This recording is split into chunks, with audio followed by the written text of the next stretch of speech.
Good evening. What's going on? I hope everyone had a good week. Tomorrow is the OSTA convention in Caldwell.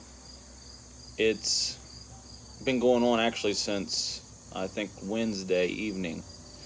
So tomorrow I'll be going out there and doing a coyote demo, and it got me thinking about some coyote discussion and maybe some coyote theory. And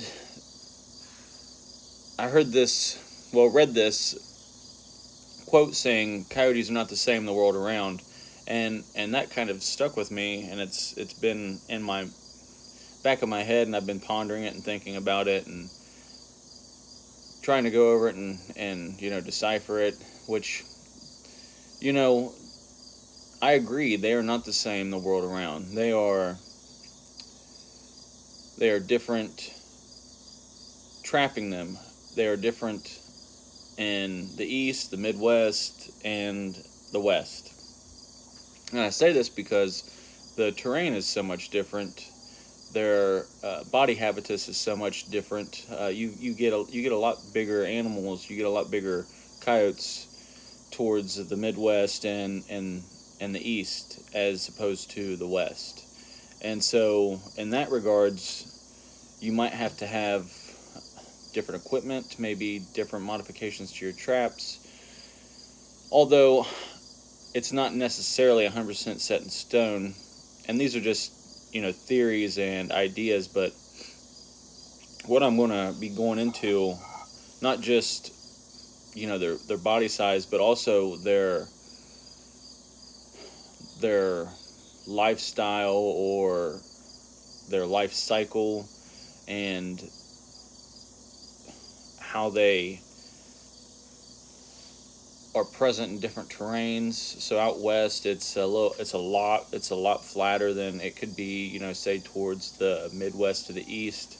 I know here in Ohio, where I trap canine, the parcels are all broken up a lot different than they are in the West. Now, I've never trapped in the West, and I can't say that I know it's the end all to be all, but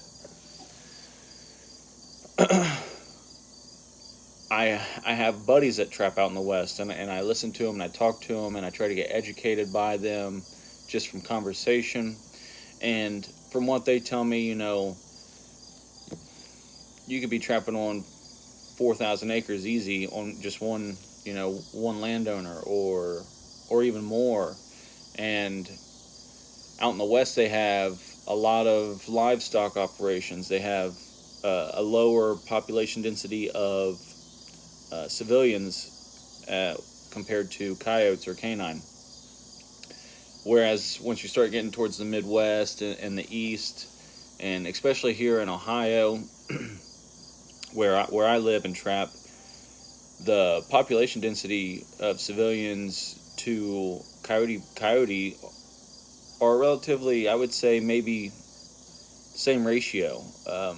We have a lot of coyotes here, and we have a lot of population with civilians. So now, thinking of the East, and you're talking you're getting Pennsylvania, you're getting New York, Virginia, Maine. You're looking at different weather conditions too. So higher fluctuation of precipitation, whether that being maybe rain or snow. We don't get as much snow as, say, Maine or New York, but we do get a lot of rain and a lot of freeze thaw. Whereas it maybe up in New York or Maine, you're getting snow and you're cold for X amount of days, or you have 12 inches of snow and it just stays like that, and you can just trap snow, or you could snare snow. Now, I know you can't snare in New York, and you can't run drags, to my knowledge, in Maine. So, but the weather conditions are different. The body habitats of coyotes are different. The density of population for people to coyotes are different. And this is across, I believe this is across the board from the west to the Midwest to the east. It intrigues me. It pulls me in. I am totally encompassed around this coyote trapping and becoming a better coyote trapper, becoming a student of the game or a student of the art, and continuing learning.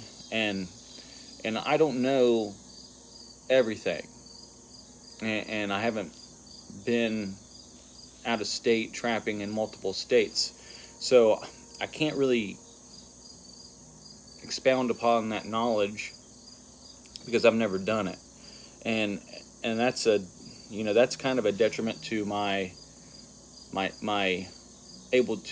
ability to give knowledge and to pass it along for basically free. Eventually I will go out of state, but as of now, my goals and my plans are to be one of the top canine producers for Ohio, and solely just with trapping. No hounds, no night hunting, just trapping. And I have recently started implementing snares into my arsenal. Now, people want to get hung up on, you have to set a property and you have to harvest or dispatch or catch every canine on that property, or you have to go in there and suit the landowner. Because a lot of times landowners out here, a lot of deer leases, and they want you to take out the coyotes. Well, I look at that more as like an ADC job, and I'm not getting paid during first season to fur trap for coyotes. That's just not happening. Now, there has been talks of me getting paid from some of the deer leases. I have about 20 to 30 deer leases that I trap on, and there has been talks about maybe me getting paid through that avenue. But it's not all about going in and catching and harvesting every coyote on that property. To me, it's about getting your permissions where you're at, whether that's the West or the Midwest or the East, getting your permissions, getting a lot of permissions, getting a very high number of quality properties with good access, good stall locations, high density of coyotes with a relatively low density of human or people, and capitalizing on that. And to kind of dive into that a little bit further, when I'm going onto a property, I'm not,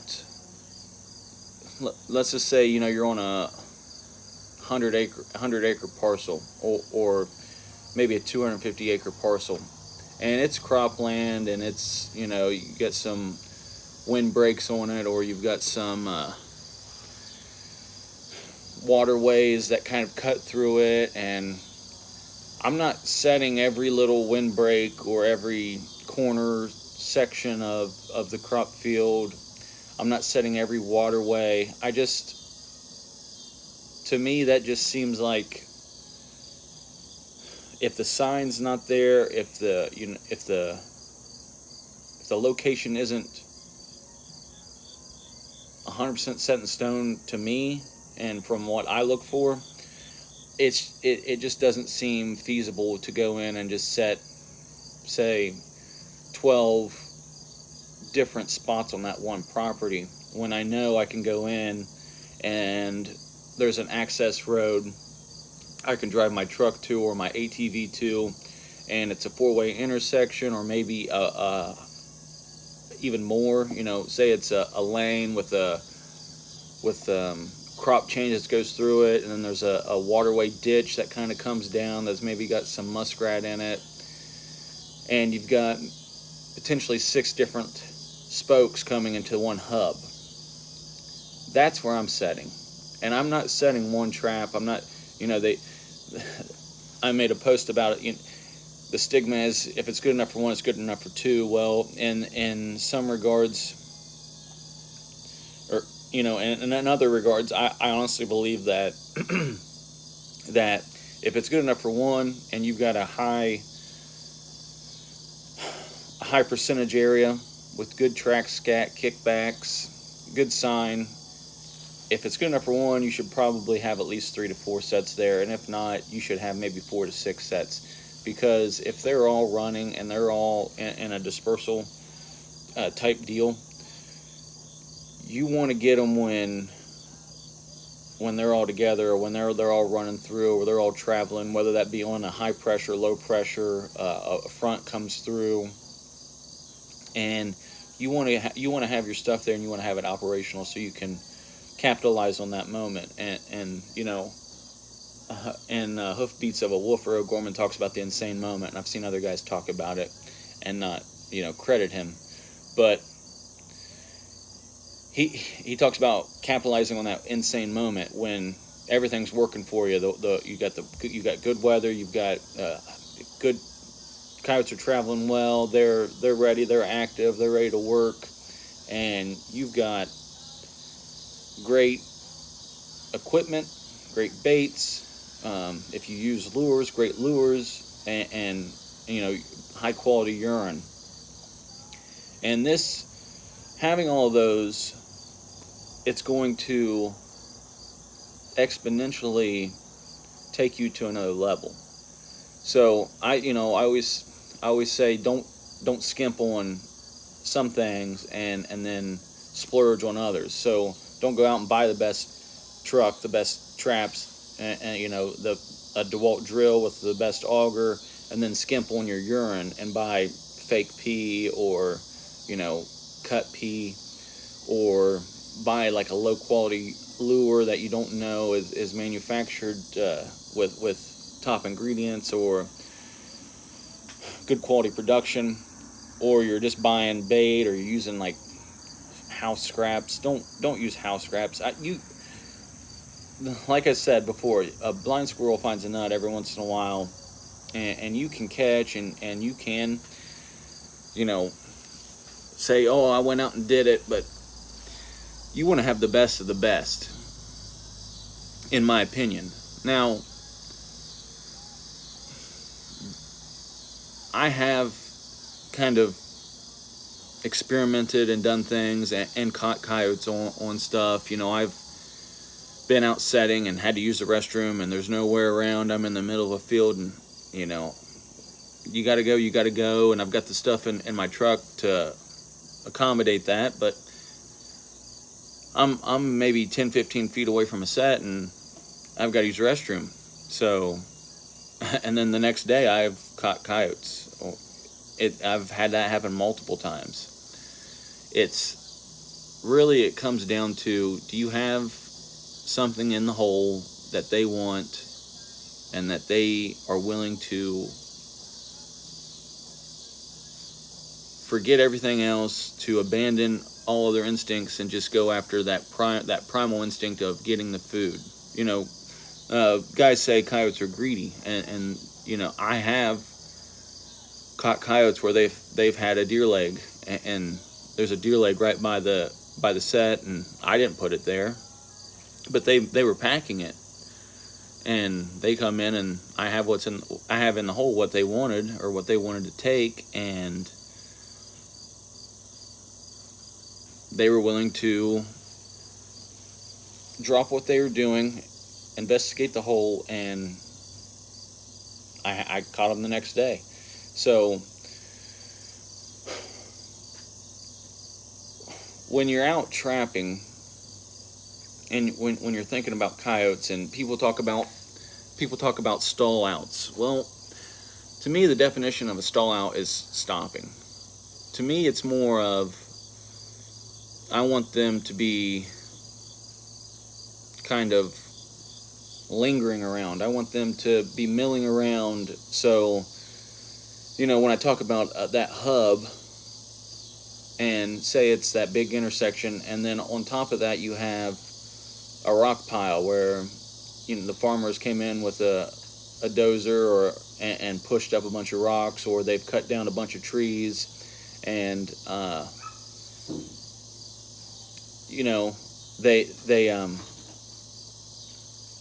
they pile all these trees up, and so you have that attraction, you have that what they're going to want to check out, and then you have everything that's coming to the hubs. You have so many different factors working for you, and it will significantly increase your catch, your production, and you can take that one little trait or aspect of the trapping game, and you go do that, and you go find other properties that are just like that or relatively similar to that. And it could be a 50-acre parcel that just has the right piece of the puzzle or the right variable of the equation, and you go in, you find it. You should always scout. You should be doing your preseason scouting early on, whenever the vegetation's low, whenever the coyotes are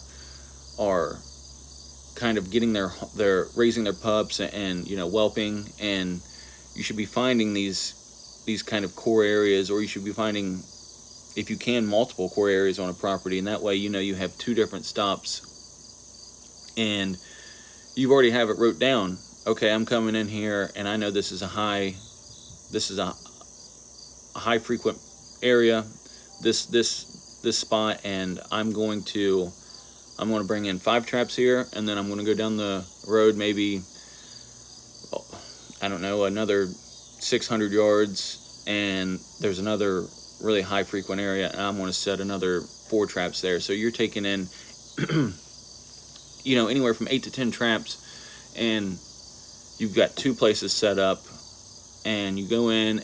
You could probably glass them if you got binoculars, or you got monocular, and you check them.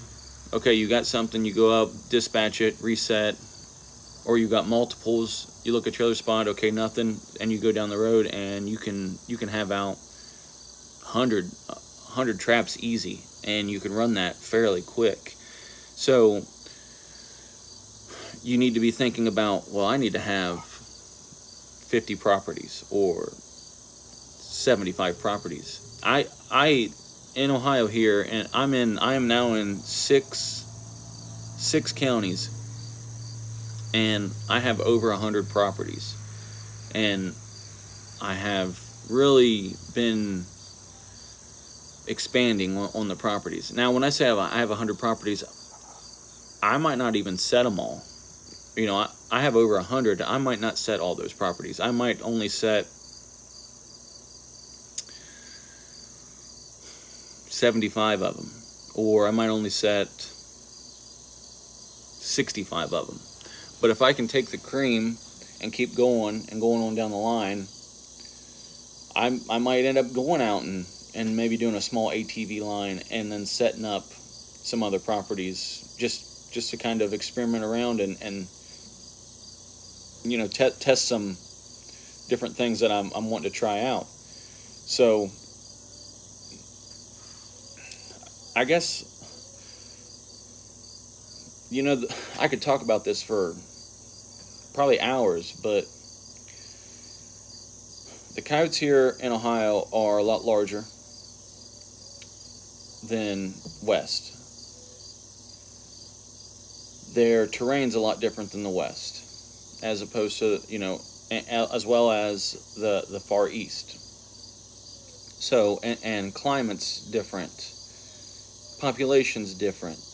These are all things that you need to take into consideration, but you also need to take in access to the property. Access when the weather's bad. how are you going to get out there if you don't have an access road? Do you have a ATV as a backup? Time. Do you have vacation time? Are you unemployed, or are you laid off? Are you retired? Are you in good physical shape? Are you mentally sharp? There's a lot of different things, especially if you're wanting to go after numbers. Now, if you're just wanting to hobby trap, which, I'm not a longliner, or I don't trap for 3 months out of the year, or during the season. I don't trap for all 3 months. I trap for 5 to 7 weeks typically. Sometimes there's been times when we just had a family and I only trapped for 3 weeks and I caught 70 some canine. So all those things that kind of play and can take a toll on you and wear you down, and you need to try and figure out a way to combat that and to be prepared to overcome those hardships. So just when you're thinking about trapping and when you're thinking about chasing canine, just remember that you are smarter than a canine. If you can perform a job, if you have a job, or whether it's concrete, you're an electrician, you marketing, or you're a business entrepreneur, you are smarter than that canine. You just need to take that knowledge that you've focused in and put into your profession, and you need to transition that over and focus it on your canine trapping. And you need to go in and you need to study and read and watch videos, and even YouTube videos or DVDs. Go to demos and watch guys do demos. If you want to take instruction, go take instruction. But I can tell you, the DVDs, the videos, they might hype you up, or reading the book and getting some knowledge, it might hype you up, but it's not going to, or taking instruction for 2.5 days, it's not going to push you, or it's not going to automatically make you catch numbers of coyotes. That is solely on you, your work ethic, your mental fortitude, overcoming obstacles, and being prepared, and pushing yourself to do that, and having the property, having the equipment, all that goes into it. So even though you can do all those things to increase your knowledge, you won't be able to excel if you don't go out and push yourself, and you don't go out and chase after those numbers. And a lot of guys get hung up on taking instruction, and a lot of guys get hung up on, watching DVDs or YouTube videos and thinking that they're going to go out and they're going to, I'm going to set this property up and I'm going to catch 12 coyotes off of it like that. Well, that might happen, but the percentages are not in your favor, especially if you're not prepared with scouting, and you're not on a very good population, or you're not on a very good parcel. And I just kind of wanted to drill those in and kind of make that like a take-home statement. So I look forward to doing my demo tomorrow, and I look forward to some comments and maybe some feedback, and like I said, educate me, because I'm not going to sit here and say that I'm the best around, or I'm like, I'm not a Bob Wynn, I'm not like that. I'm just someone who's wanting to spread some knowledge and let you guys know that I've never taken instruction, I've never done any of that, and I've just pushed myself and went out there, and I've caught numbers. I've caught over 100 coyotes, and in seasons, and I've done it, and I know what it takes, and I know what it takes as a short liner, I guess, or just someone who's a quote unquote hobby trapper. I don't look at it as a hobby. I look at it as a passion, and it's something I look forward to doing every year.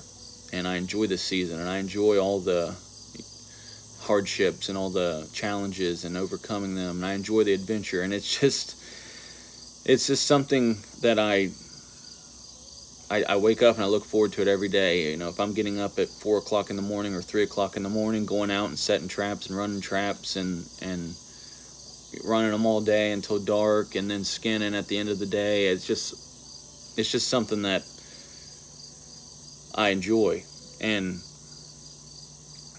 I want to be prepared, and I want you guys to be prepared, and not only mentally but physically prepared. So I wish you guys the best of luck this season, and I look forward to talking to some people and seeing some people at the convention, and I look forward to the camaraderie, and go get them, guys.